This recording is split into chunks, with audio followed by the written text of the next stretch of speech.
Okay, I would like to invite our director, Mr. Subba Nabin.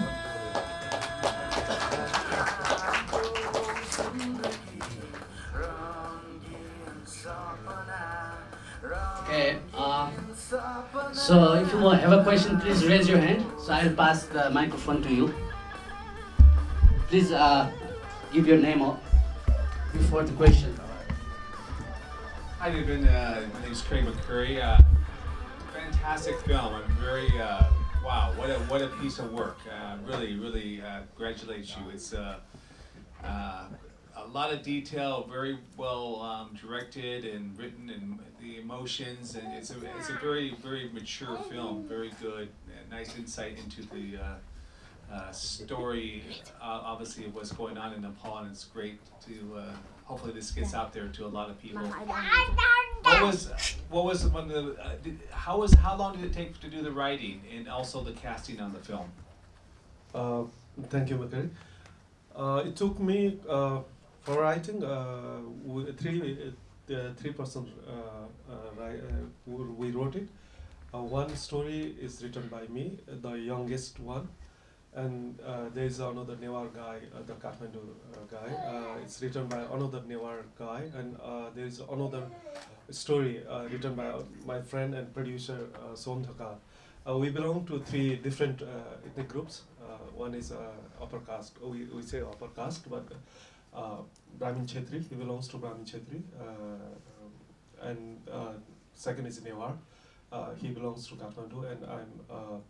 Limbu, obviously indigenous, so I came from another part. So we wrote, it took 1 year to wrote for ourselves, and my friend Newar guy, Rajesh Gongaju, he took another 1 year to compile it and give it a shape of this. But the script didn't work, so during editing we have to reshuffle all the scenes. That way, the editing took quite long, and I'm very fortunate that I have to thank Mr. Amod to organizing this event, Gorkha Cemetery Trust, the other friends like Matri is here, and someone is there, and I don't know the other organizers. Anyway, him and. Of course, the producers are here. Indra is there. Suman is also producer, and the other producer, who is Kisan? Kisan is there. I don't know if there are any other producers. So it took 2 years to complete writing and casting. Two are professional actors. The guy who come from America and the newer guy is a professional actors. But the youngsters are all non-actors. We choose them. Some accidentally, like we went to schools and snaps, take photos, and randomly that looking at the photos, then it may suit or not. And we ask later, we reshuffle it and find out it may be a good character. So that way we found out their names and this thing with the school authority. Then we ask them to come to us, and we screen them and we choose them, something like that. It was quite long process. It took us more than 3 months for the youngster. Others are the professionals ones. Any more questions?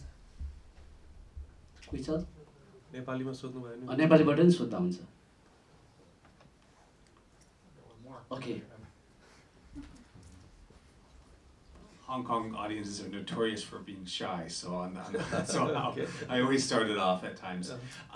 There's a lot of production value in this film. Of course, what's great to see Nepal and Kathmandu. I mean, the buildings, the architecture, the background. I call it the texture of the film. Visually, is fantastic. I think that's one of the advantages of shooting in places like Nepal, you know, for the style, the feel, the film is really rich.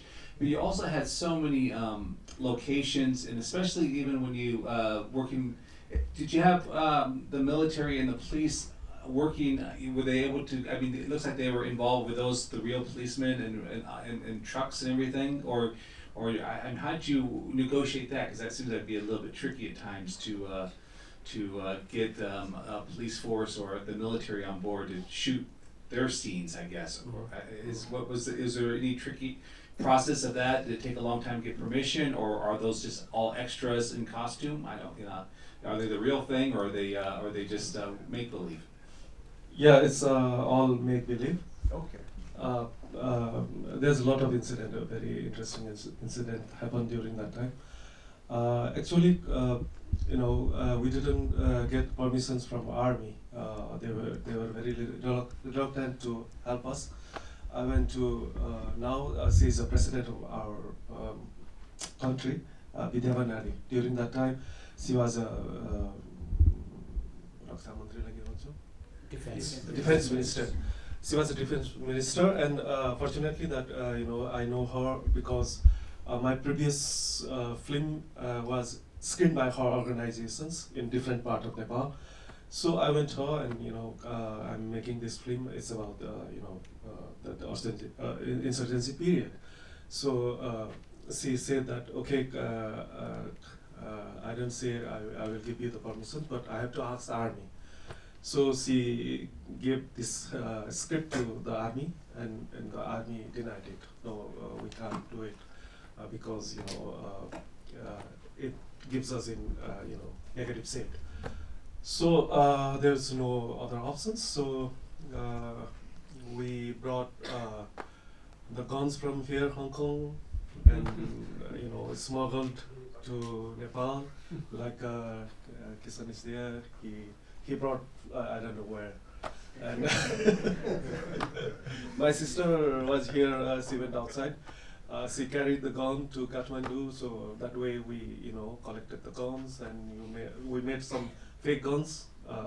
If you see detailedly, you can see the fake ones also made by wood. So during shooting in Tamil, you see the empty street carrying policemen are carrying the guns. And during that shoot, actually, I was sick, and my assistant was doing that job. And they thought that somebody is carrying guns and roaming around at Thome. So they got caught and put it in custody for a day. So we have to go through another very long process to release them. So that was of course for my producers it was quite they waited me for 7 years to finish this film. And you see the army trucks later when we shot 2 years. One in winter we because it happens in the winter. So we started to shoot, and during the shooting, the Newar guy broke his this collarbone. So we have to wait him another year. So we have done the part of it in another year. So it took 2 years to shoot, and second year, and we tried again with the army people, and I've made some connections with the army journals and this thing, and they allowed only 2 trucks. Okay, I'll give you one day 2 trucks. So I have to shoot that, and you see the last scene, police and the political cadres fighting.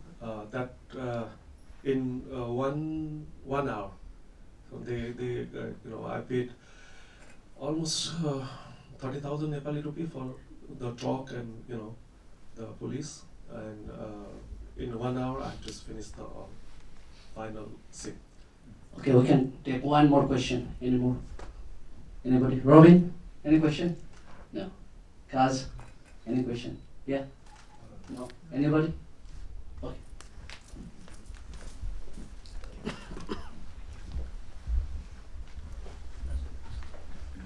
After watching this movie, I was curious to know that is the destiny of Nepalese people. Is this so doomed to stay in the country, or if they had to develop a brighter future, they must leave? Is that their way, or is just another sad story? My intention is not that you have to leave to make your future, but yeah, of course, if you look at the history of Nepal, like Gorkha people, if you take an example, they were forced to leave, and it was like if you look at the history of Gorkha people, to fight in the war, they were recruited forcefully and then sent to the war, to the British Army. The government did that. That very long, we say, oligarchy regime, 104 years, they have done that. And after that, there was a short period of democracy we have. Another 10, 12 years. It's also politically very uncertain. Then we have a one-party system. We call it Panchayat. During that era, also, the political situation is not so. It's very uncertain. And this period, that insurgency period, Maoist insurgency is the.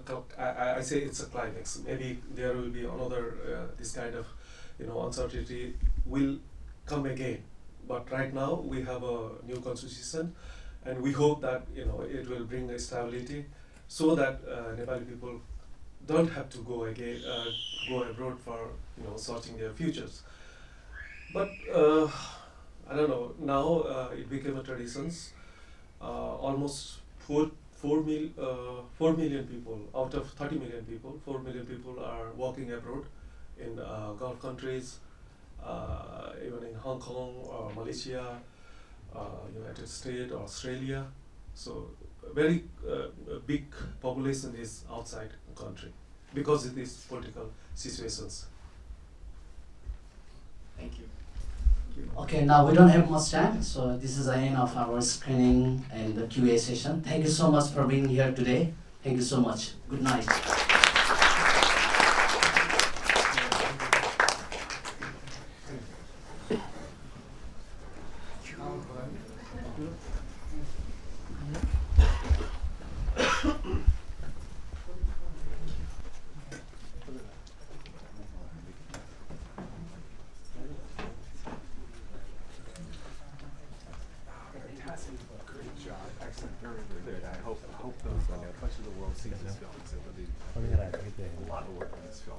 Congratulations.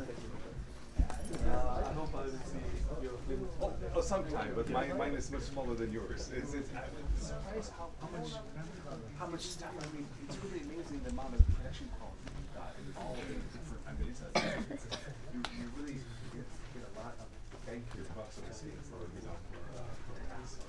Very, very good job. And also very exciting.